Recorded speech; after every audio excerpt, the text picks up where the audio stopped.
We have a lot to talk about today. Immigrants from Morocco stormed the border of Spain, plus another possible assassination attempt, and a 40-year-old man running for Congress in Hawaii was arrested for making threats. And this was not the first time. All that and more right now.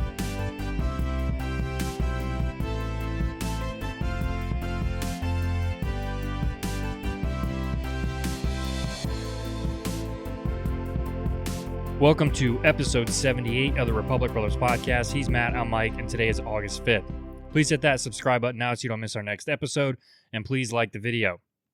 Let's start today with something that happened last week. We're talking about the breakdown of border integrity, and the numbers coming out of Spain right now are staggering. I'm here in Ceuta, which is in North Africa, but it's Spanish territory. About 50,000 people have come over the border of Morocco and into Ceuta within the last 2 days. It's causing an immigration crisis here in Spain. Authorities have confirmed that dozens of people have died trying to make the crossing.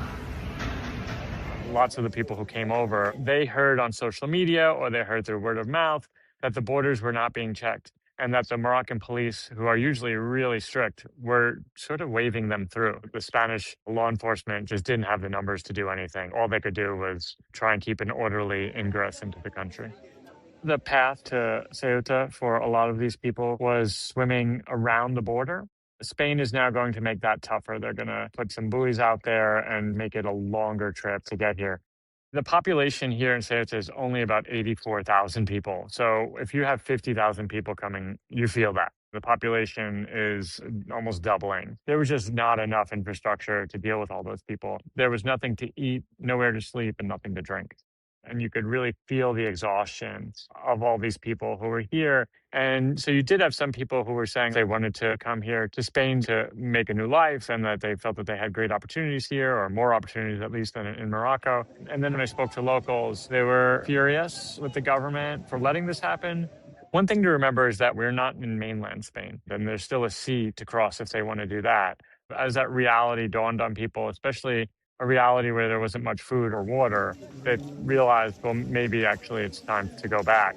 45,000 of the people headed back to Morocco. What was apparent, I think, from what people brought with them, which was not much, was that people didn't really plan for what would come next when they got here. And I think that's why we're seeing a lot of them go back. Over the course of roughly 2 days, an estimated 50 to 60,000 migrants crossed from Morocco into Ceuta. That's Spain's small autonomous territory on the North African coast. Let that number sink in. 50 to 60,000 people in under 48 hours. So what actually happened? Thousands literally swam around the breakwaters at the beach using inflatable rings and flippers, while others just overwhelmed the physical border fences. It was total chaos, and tragically, at least 60 people lost their lives in the stampedes and drownings. Now, how does something like this happen all at once? Two factors. First, human traffickers and online disinformation. The Spanish Supreme Court recently issued a technical ruling regarding due process for maritime interceptions. Smugglers immediately twisted that on social media, telling people if you hit the water and cross now, Spain legally can't send you back, which is an absolute lie, but it sparked a massive rush. Second, Moroccan border security completely stood down. They stepped back, opened the lane, and let thousands march straight on through the fence. To his credit, Spanish Prime Minister Pedro Sanchez did not beat around the bush. He deployed the military alongside the Guardia Civil, called it a direct violation of territorial integrity, and got to work. Within 48 hours, Spain pushed over 48,000 people back across the border and started throwing up temporary sea barriers to block the swim routes. But here's the bottom line, folks. This is not just a Spanish issue. Immigration is something that affects every single country, and how a country's leadership deals with immigration is what determines how well your country operates. And you now have the rift between the center-right Italian government and the socialist Spanish government on immigration. Italy wisely closed their borders, even though you're not supposed to do that in the EU. They did it anyways because they saw the writing on the wall. Many countries don't stop illegal immigrants in Europe because it's easier just to facilitate their movement to the next country. France literally handed out life jackets and foods to immigrants on boats so they could cross the English Channel. There are plenty of countries in Europe where once you get in, it is very difficult for them to deport you. Now, the part of this story that Spain will like to hear is that most of these illegal immigrants who stormed the border voluntarily returned home because there was no food for them and they weren't going to get moved to the Spanish mainland quickly. 60,000 people was a 75% increase in Ceuta's population, and that happened in 48 hours. They couldn't feed them. But this should be a warning to all the European countries. Mike, when you watched that video, did it look like an invasion? Absolutely. How many women and children were there? None. I think I saw one, but that might have just been a small man. 99% of the people who crossed the border were Muslim or Islam. Nothing wrong with bringing in immigrants. It can help your economy, but you have to bring in people who want to assimilate and join you in your way of life. If you import the third world and they don't adapt to your way, your country turns into the third world. Yeah, that was definitely something crazy to see. They were all military-aged men, were they not? Yeah, basically. It was a rush, basically. They storm rushed the beach there, and they were just trying to push their way in, basically. Now, let's move on to our next story here. August 2nd, 38-year-old Janine John Teal was arrested at the Trump National Golf Course in Rancho Palos Verdes, California.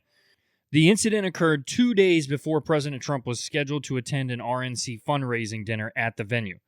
Plainclothes federal agents spotted Teal on the property wearing an earpiece, taking photos and video, and monitoring security preparations. When approached, Teal falsely claimed to be a State Department employee working a security detail. Deputies searched him and recovered a 16-round magazine loaded with hollow point ammunition from his pocket. A search of his pickup truck in the parking lot turned up a loaded 9mm handgun with a round-chambered, additional loaded magazines, binoculars, and a badge-reading security protection agent. Following up with a search warrant at Teal's home in nearby Downey, California, the FBI Joint Terrorism Task Force and local law enforcement found an illegally modified AR-style rifle and an upper receiver, a second pistol and additional high-capacity magazines, bulk pistol, rifle ammunition, and body armor, radio signal devices, and notebooks containing what authorities described as concerning statements. Teal was charged with several felonies, including possession of a short-barreled rifle, receiving a large-capacity magazine, second-degree robbery tied to a prior incident, and a misdemeanor for carrying a concealed firearm in a vehicle. He pleaded not guilty, but is being held on $250,000 bail and was issued a stay-away order from the golf course. Authorities stated that while the investigation remains active, they have identified no immediate credible threat to the surrounding community. Do we have yet another example of a potential assassination attempt on President Trump?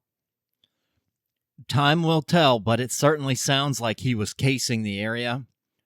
He tried to blend in to learn where everything was and how people moved so he could probably get away with a crime. It certainly looks like he was trying to do something. What his notebook says probably will tell you everything you need to know. I'm sure they're going to check his social media as well. We'll see what kind of things he posted over the next few days, and in particular, who he hated. My guess right now is that yes, this was another attempt to assassinate Trump, given we all knew Trump would be there in a few days. Yeah, that's what it sounded like. It sounds like he was scouting the area, and he knew that Trump was going to be there in a couple days. And he was smarter than the last assassination attempt. That guy just ran in guns blazing. This guy was actually trying to study. Yeah. Well, I want to move on to our next thing here. Have you seen the video of Kirill Bazin getting knocked out at that beach in Hawaii? Yes, I have seen it. This is not something you'd expect from someone who is running for Congress. Bazin, a 40-year-old Democratic candidate running for Hawaii's 2nd Congressional District, has drawn significant media attention following his arrest in Maui. On August 1st, police responded to an altercation at a beach in South Kauai. The dispute reportedly began when a 61-year-old beachgoer asked Bazin to lower the volume on his music. Police report that Bazin verbally threatened the man and confronted the man's wife, implying he had a firearm. When a bystander intervened, a physical altercation ensued. Bazin allegedly armed himself with a knife, threatened several people, and threw the knife into the ocean before it was recovered by police. Social media videos captured part of the confrontation. Bazin was arrested and charged with 2 counts of first-degree terroristic threatening, with bail set at $1 million. Prior to the beach incident, Bazin was arrested on May 29, 2026, following a disruption at a county office building on Main Street in Wailuku. Investigators allege that Bazin brandished a firearm and engaged in a verbal altercation with county employees, leading officers to initiate a partial lockdown of the building. He was taken into custody later that day and charged with first-degree terroristic threatening. Bazin has been challenging incumbent U.S. Representative Jill Takuda ahead of Hawaii's Democratic primary election. This guy is obviously off his rocker. The video was quite shocking. Would you want someone representing you who acts like that? Threatening people with weapons on a beach, and it's not even the first time, so that just tells you who he is. He's getting in the face of a woman, and a bystander comes and intervenes, thankfully. Bazin clearly can't fight, and when he grabbed that chair and tried to throw it at the guy, he got what he deserved. I'm glad the bystander didn't keep going once he was knocked out. He just tried to wake him back up, but you see in the video, he is still agitated even when he wakes back up. And then he's shouting at the other guy, saying he's going to jail, despite Bazin himself being the aggressor. At this point, I think he will drop out because nobody is going to vote for him after seeing that. Yeah, grabbing that chair was a very bold move, especially after the other guy showed him mercy and didn't hit him when he was tangled up with the chair on the ground. Well, he knew he wasn't winning, I think, at that point. He needed a weapon to have a chance because the other guy was a lot bigger. Oh, yeah, for sure. But when he tried it, boy, he ate one, didn't he? Well, there's some new developments in the long-running controversy over the FBI's investigation into Donald Trump and Russia.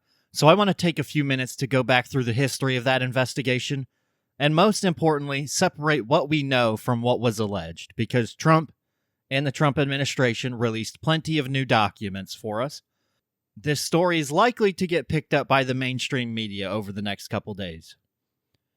The story begins in 2016. During the presidential campaign, U.S. intelligence agencies concluded that Russia was actively trying to interfere in the American election. That interference is not really in dispute. Russian intelligence agencies hacked democratic organizations and released stolen material, while Russian social media operations attempted to influence American voters. The FBI opened an investigation called Crossfire Hurricane in July of 2016. The central question was whether people connected to Donald Trump's campaign were coordinating with the Russian government's election interference efforts.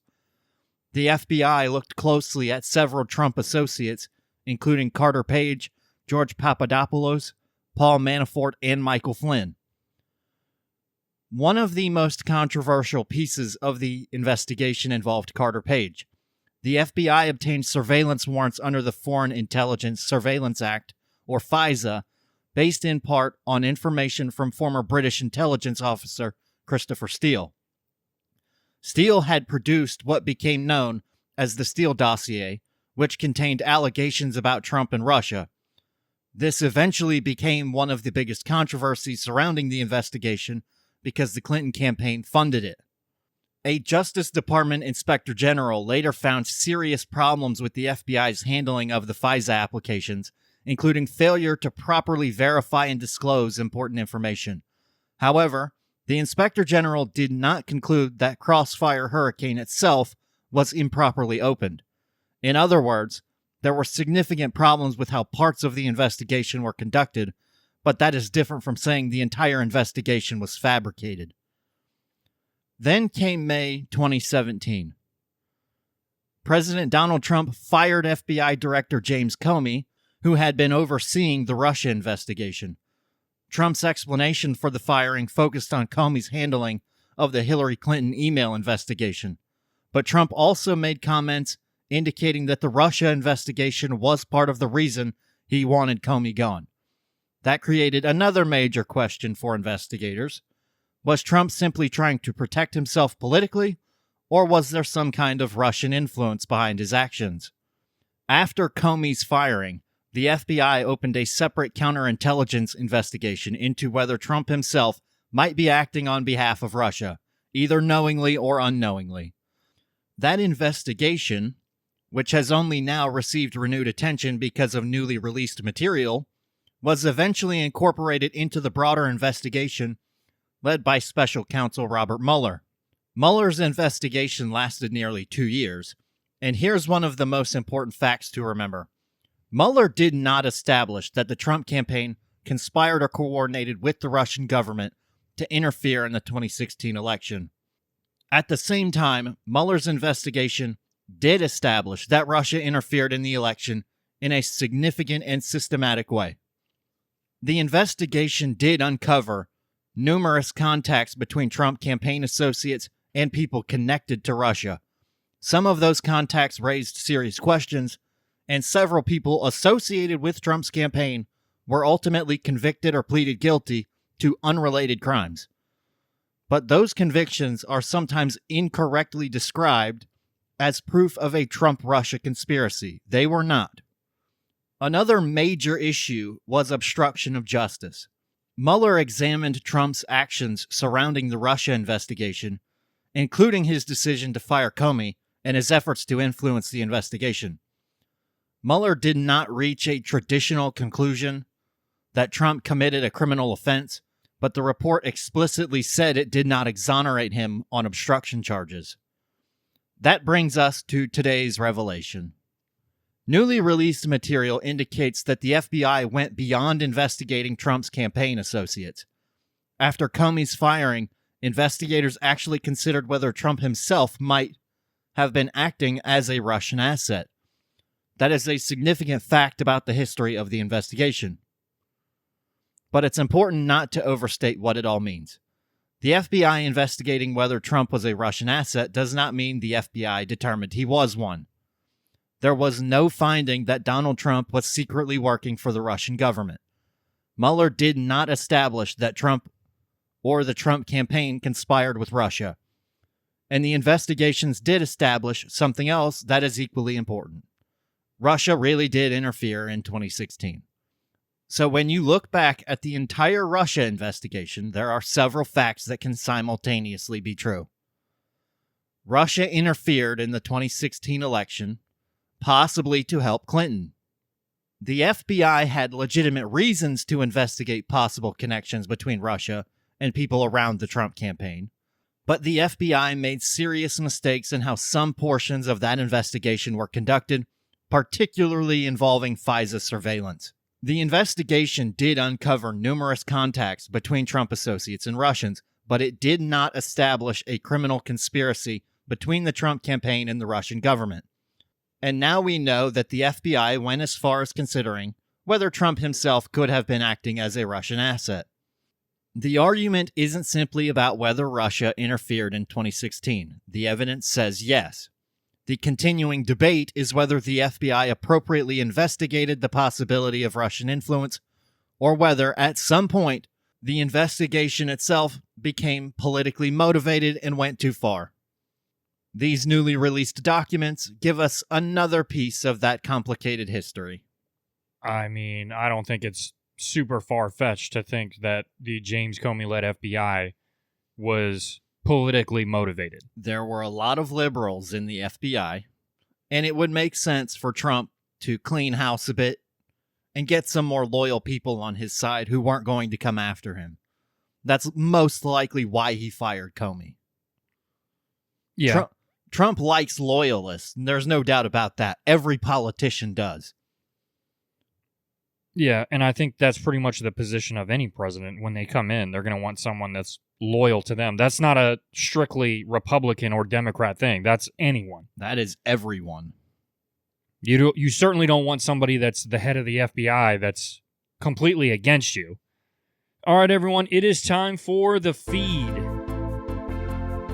This is the segment where we take all the funny videos we saw on our social media feed this week and break them down one by one. Here is clip number 1. for people who can't read it. Yeah, that's a constitution for third graders. Yeah, why are you handing it out to college students? Well, because the constitutional literacy of college students is the constitutional literacy of third graders. I think that's false equivalency.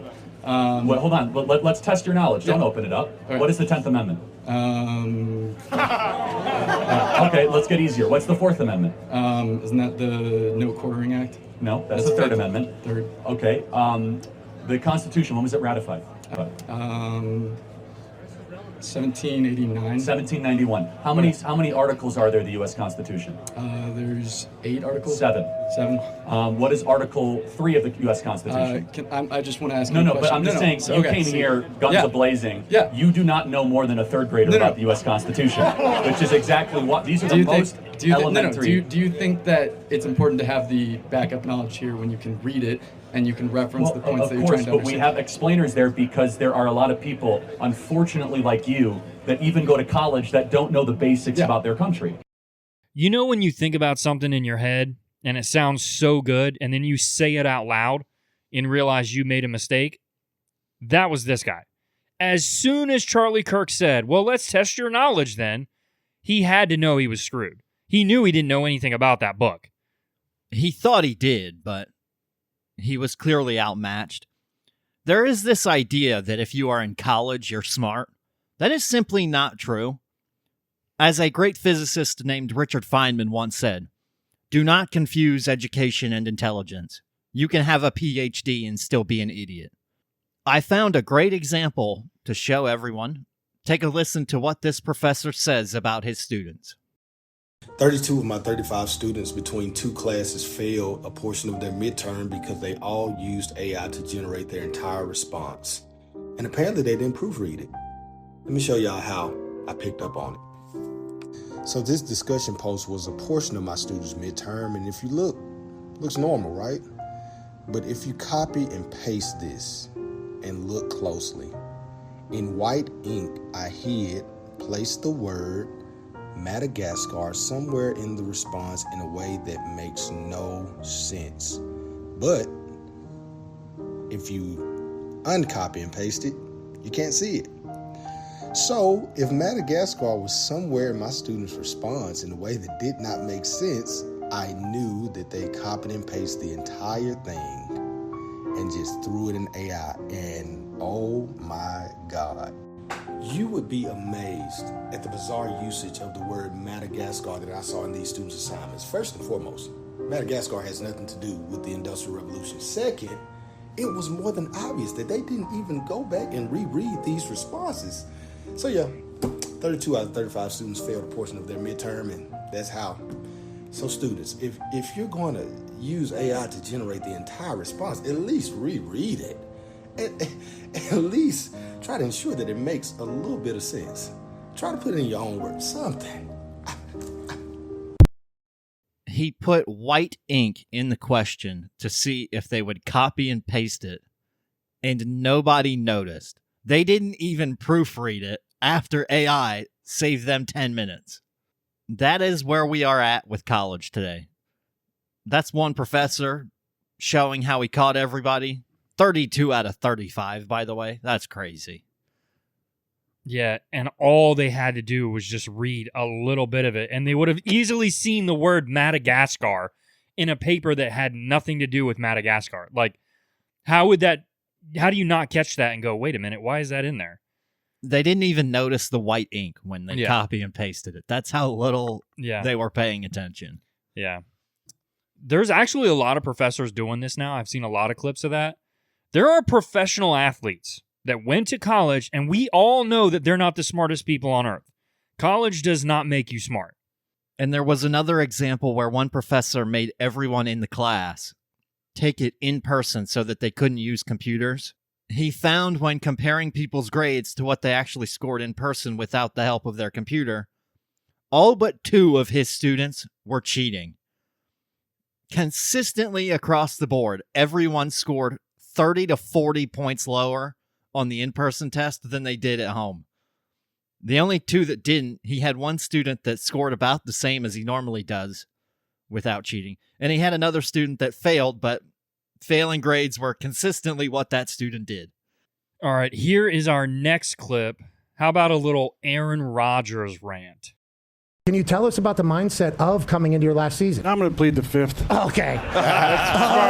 Okay. Like that absolute coward, Tony Fauci. Are you kidding me? Yeah, 111 You times. got a pardon and you pleaded over 100 times at the White House? What are you scared of, Tony? I thought you were the science. I thought you were I am science. And you get up there and you can't answer a question. And how much time did the network spend at that? How much time did they spend on my responses every week, on my vaccination status, on Taylor and Travis's wedding? Did they do even a minute on Tony Fauci? No, I don't think I've heard anything. I bet they didn't. But on that note. And there was another scandal this offseason, too, involving a voter for MVP, for Coach of the Year. How much time did your network spend? Where's your camp? Did your network spend on our that? network? How much time? Go back to Fauci? Yeah. Go back to the coward Tony Fauci and his science? He's spending the entire time writing in his diary about how fun it is to be famous. You got to be kidding me. Okay, so on that note. What are you going to say about me now? No, seriously, what are they going to say about me now? Now you can't talk about the COVID stuff because obviously it was made in a lab in China. That's like not even questionable anymore. Tony Fauci is an absolute criminal. I'm on good terms with my family. What are you going to say now? It's been a fun ride for you, I would assume. It's been a great life and a great career. And it's nice to be sitting on this side now, especially after that coward played the fifth over 100 times. Okay. I thought you had a pardon there, Tony. Why couldn't you answer one question the entire time? We got 4 minutes until the heart out. Yeah, I got 4 more minutes. We can keep this shit going. Anything else? I got at least 4 minutes. Okay. Sweet, sweet vindication for Aaron Rodgers. I have been an Aaron Rodgers fan for a long time, and at times it's been pretty challenging listening to all the stories about who he is as a person, who he is as a teammate, yada, yada, yada. But to get to witness this moment for him was magical for me. Aaron Rodgers was just saying what the rest of us were thinking, and after ESPN spent months talking about what a bad person he was because of his vaccination status, it was especially funny watching him take shots at the network, too. This was great. He was right all along, but they tried to silence him. Fauci got a preemptive pardon spanning 11 years. He still couldn't answer questions. He pled the fifth because he knows he committed crimes, and he doesn't want to point them in the direction to investigate. He could still get charged if he did something outside of the span of that pardon. I'm sure there's something that they can find. All right, here is our last clip. I spoke out against Kyrie Irving about how selfish I thought his inaction was when it came to the pandemic and the vaccines and the boosters and all of that stuff. In my opinion, hindsight-wise, it didn't make him stubborn or selfish. It made him brave and say, nah, I'm not doing that. Kyrie Irving did nobody wrong. I did him wrong. And for that, I'm sincerely sorry. Stephen A. Smith apologizing to Kyrie Irving because he didn't want to get the vaccine when it first came out. Kyrie missed a lot of games in the NBA, and he gave up more than $11 million by sitting out home games because you had to be vaccinated to play in New York. Turns out it was reasonable, and Fauci kind of proved it. At least Stephen A. can admit that, right? Yeah, Aaron Rodgers mentioned that too in his interview with Pat McAfee. He said that at least Stephen A. was man enough to admit he was wrong, and he apologized. At least someone's able to take accountability and not just plead the fifth. Yeah, there's a lot of apologies owed to Aaron Rodgers for all the crap they did to him. All the times he'd say something and then they'd spin it out of context and rip him for it. Yep. Stephen A. probably could issue an apology to Aaron, too. Yep. I do like Stephen A., though. He's willing to talk to anybody, and when new information comes out, he can change his opinion. Yep. Well, that is it for episode 78 of the Republic Brothers podcast. Before you click away, please hit the subscribe or follow button. New episodes drop every Monday and Thursday. Thanks for tuning in. See you next time.